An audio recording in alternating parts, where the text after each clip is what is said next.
Hey guys, Rom Gurji here, back with another video. And why am I in this getup? Well, I am in this getup because of the issue we are going to discuss here.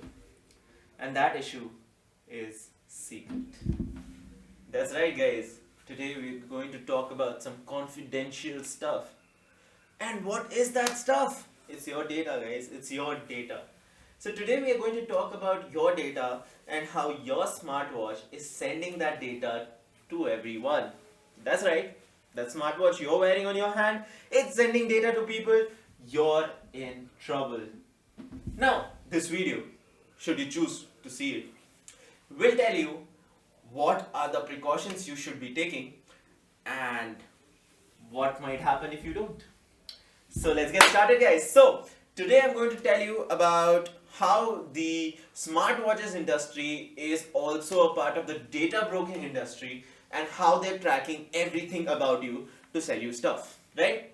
So it is not some kind of, oh my god, it's hot here. So let's get this out of the way. So when you talk about the data industry, you need to talk about your biometrics, right? Your biometrics are one of the most important things there are. In United States, doctors aren't allowed to give your information to anyone else, no matter if they're your family, if they're your very, very close friend, even if it's your girlfriend. They're not allowed to share your medical data. Why? Because it's protected. But when you wear these smartwatches, they're sensing your heartbeats, they're sensing your blood pressure, they're sensing your SpO2 levels. A lot of these things are happening. And is this data protected? Well, we never know. So, have you ever observed the trend that most of the Chinese companies have a really low cost for their smartwatches? That's right. There are millions of Chinese smartwatches out there recording data, recording locations. Now, is it scary? Is it going to have an imminent danger? We don't know. But what can your smartwatch do? What can your smartwatch record? Your smartwatch can record your movements. That means if you're part of defense, if you're part of intelligence, your smartwatch knows where you're going every day. Let's say you want to go and check out a secret facility. Every day where you go and check out that secret facility, your smartwatch is recording it. They know you're going to go and check out a certain location at a certain time. And if it's a smart person, they're going to form a pattern in this. That's right, pattern. And that's not it. Your heartbeats. A lot of people who are holding sensitive posts have heart issues. People know how. Your smartwatch is recording daily how your heart operates. There might be a not so normal rhythm, right? So a lot of these things happen. So does that mean we are in trouble, we are in danger and someone is going to kill us using our smartwatches or something like that? No, not at all. Let's be very honest, not at all. Because the accuracy of these watches is not that great. Another thing that is something that you should keep in mind is a lot of these watches, for example this watch, I don't connect it to Bluetooth most of the time. If your watch is not connected to your phone, it is not going to be able to transport that data onto a server, which is good. So now what permission should you give the app on your phone? That is where the real scare of data stealing might come. See, your watch's work is just to transport the data to your phone. Now, what the app does with that data is where the real thing comes in. And that's where you should take all the necessary precautions. Switch off your GPS if you're not actually using it. Switch off your internet if you're not actually using it. See which app is using which server. I'll put down some links down below that will tell you where your data is going. These apps will tell you where your data is going, where data is coming from, and you need to stay safe. You need to be aware where you wear all of these where you wear, yes, right, where you use all of these watches in sensitive locations where they are not even on Google Maps, they are not shown on Google Maps. If you wear these watches, the location is being mapped in real time because your watch knows that you're moving. It's connected to GPS. So don't switch off your watch's GPS in such locations. Make sure you're taking all the due precautions when you're visiting a sensitive location, or you know what brand's watch you're using. Ask them where their servers are.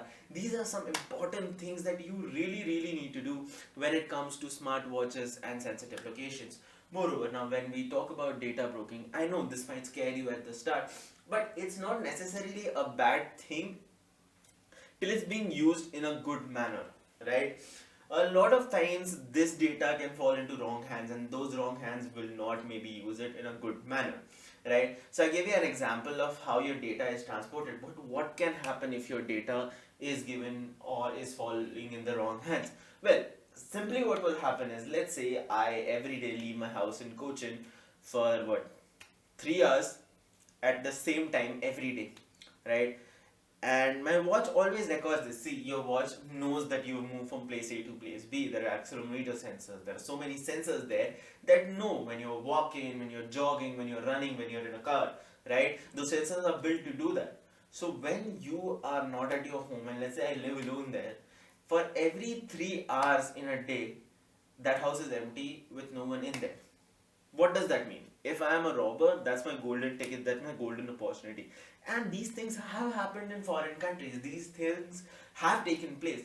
So the best thing for you to do right now is not to just abundantly stop using technology, but make sure you take precaution, know what servers your phone is using. For example, there's one app in your IQOO phone that sends data to China, right? So this is apparently telemetric data to improve bugs uh, reduction, which I don't think happens with IQOO phones, but still.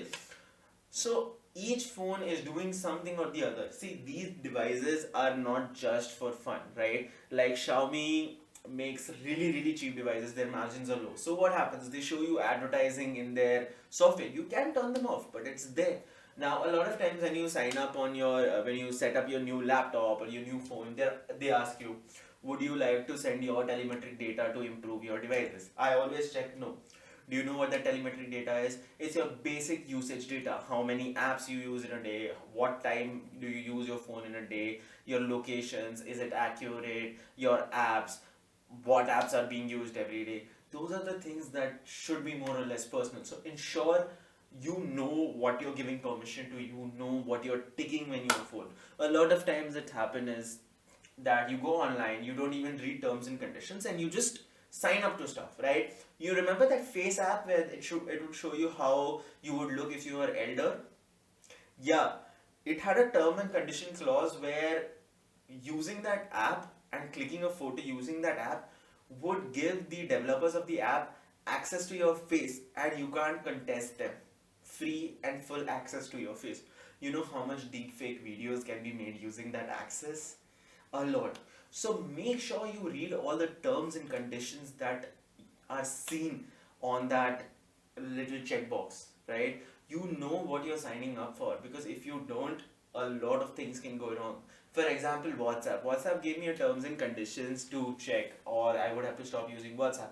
I just checked it. Later, I got to know it's a very big issue that has taken place. A lot of governments are going against Facebook for doing that. It gives access to your business chats, apparently, which I think is not necessary. But then again, they're creating these policies, so make sure you know what you're signing up for. That's all for this video, guys. If you did like the video, please like, share and subscribe. Bye bye.